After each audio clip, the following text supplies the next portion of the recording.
The higher you can lift your opponent in this move, the faster he'll hit the ground. It's not just your force working against him. His acceleration due to gravity can mean his head hits the ground with a 3,500-pound impact. On a hard surface like concrete, this is more than enough to cause a serious brain injury. First, the opponent's arm works as a lever to optimize your control. Second, your own back serves as a pivot point for the throw. The strength and stability of your back allows you to throw a much heavier opponent than in a move that requires you to lift him. This move uses your opponent's arm as a lever working against him. The greater the torque on his shoulder, the greater the pain inflicted.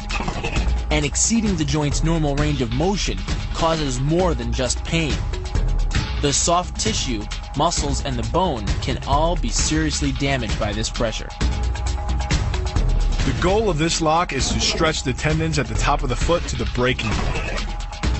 The strongest tendons have a tensile force threshold of just over 400 pounds.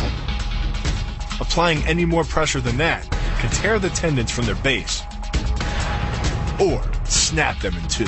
Because you don't have time to cock your arm in a surprise attack, bursting's effectiveness doesn't come from the rotational power of the torso.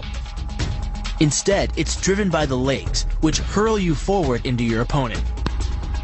Both the block and the strike land with 300 pounds of force, more than enough to collapse the windpipe or fracture the delicate bones of the face.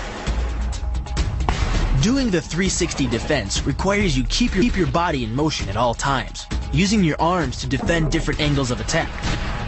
The key is keeping your arms at an oblique angle, with your hands open and straight, so that you don't take any blows straight on. Each is deflected down the angle of your forearm, which reduces its impact. Your opponent is relying on his grip strength and outstretched arms to maintain the choke. The strength of your back and shoulder muscles is greater than the applied force of your opponent's hold, so it doesn't take much to break his grip. And the closer your hands are to your own neck, the greater the leverage. The disarm is basically a judo wrist lock and uses many of the same principles. By pulling your attacker forward as you turn, he loses his balance, giving you control of his wrist. The barrel of the gun then becomes a lever, allowing you to take the gun. Because you are using the muscles of your torso, which can deliver up to 10 times more force than the muscles of the wrist, the disarm works against an opponent who is much stronger than you. An elbow strike from another martial art, Muay Thai. But because the metal doesn't deform on impact, like human bone, every ounce of power is channeled directly into your opponent's face. With the twisting motion of the torso generating the force, and the stiff metal of the M16 providing the impact, it's enough to shatter a cheekbone or break a jaw. The combined momentum of your forward step, the twist of your torso, and the swing of the rifle, the butt stroke can strike your opponent at over 18 miles per hour, carrying well over 550 pounds of force. That's enough to drive a 16-penny nail through nearly 2 inches of pressure-treated wood. Add a follow-up slash and thrust with a bayonet, and the butt stroke becomes a real killer. But the real damage from the knee bar doesn't come from gravity. It comes from leverage. Once the knee is locked, your hips act like a fulcrum, and his leg acts like a lever, multiplying any force you apply. So even though the ligaments and tendons around the knee can sustain 1,700 newtons of force, the knee bar can load a lot more than that, enough to completely destroy the joint. Pushes his opponent at a location above the center of mass, while using his sweeping leg to create a tripping point, which is below his opponent's center of mass. Once the loss of stability has occurred, gravity does the work, and the damage. On the ground and on his back, your opponent is now vulnerable to any number of finishing strikes. Much like a nutcracker, your forearm and biceps apply pressure to your opponent's carotid arteries. Located on either side of the trachea, these two arteries are the only way to get blood to the brain. It can take less pressure than squeezing an orange to stop the flow of blood to the arteries. And with no blood flow, the brain shuts down almost instantly. Fight over. Control of your opponent's leg, you turn his hip into a pivot point. And there are two forces being imparted about the pivot point. One by the arm above and one by the sweep below. These forces act as a couple, resulting in your opponent's rotation that slams him right to the deck. And given the speed of rotation and the force of gravity, that impact could cause permanent injury. The key to the double is to hit your opponent below his rib cage, which knocks him off his center of gravity. Wrapping your arms around his legs prevents him from regaining it. Your forward momentum, coupled with the upward thrust of your hips, gets your opponent airborne. Driving him to the mat can yield over 3,000 pounds of injury-producing force. That's like dropping a 20-pound bag of cement off a 9-foot ladder onto someone's chest. The key to the sprawl is sliding your legs backward, while leaning in and locking your hips at the same time. This forces your opponent's center of mass beyond its stability zone.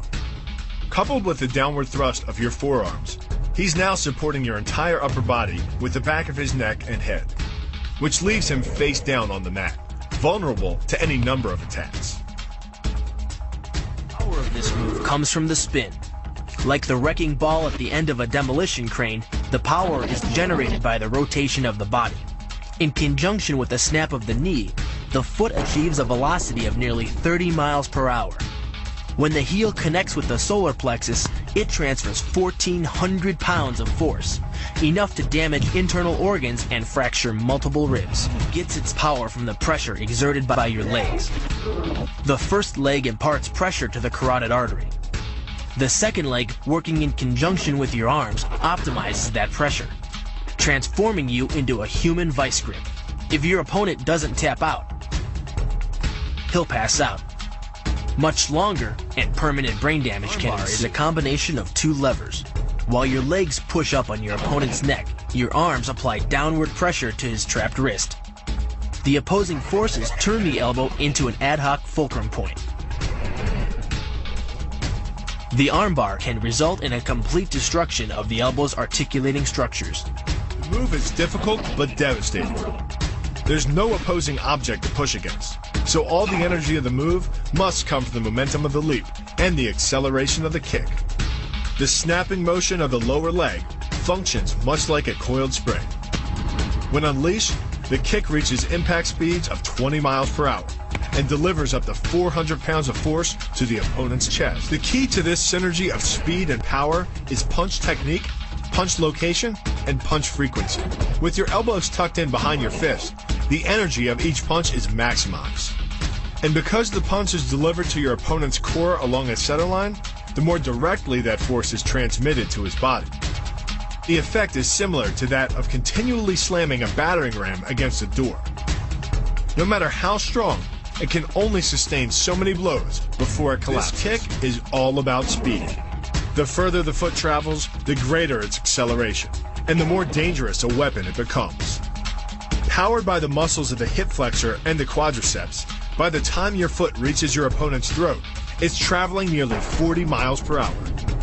That type of speed yields over 1,000 pounds of force, enough to puncture the Adam's apple and crush your windpipe.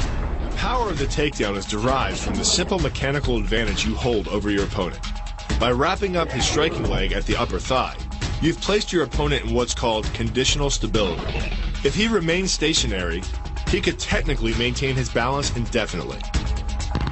But by driving him backward and initiating a sweep of his other leg, you've added two destabilizing factors, and the loose center of gravity simply cannot hold.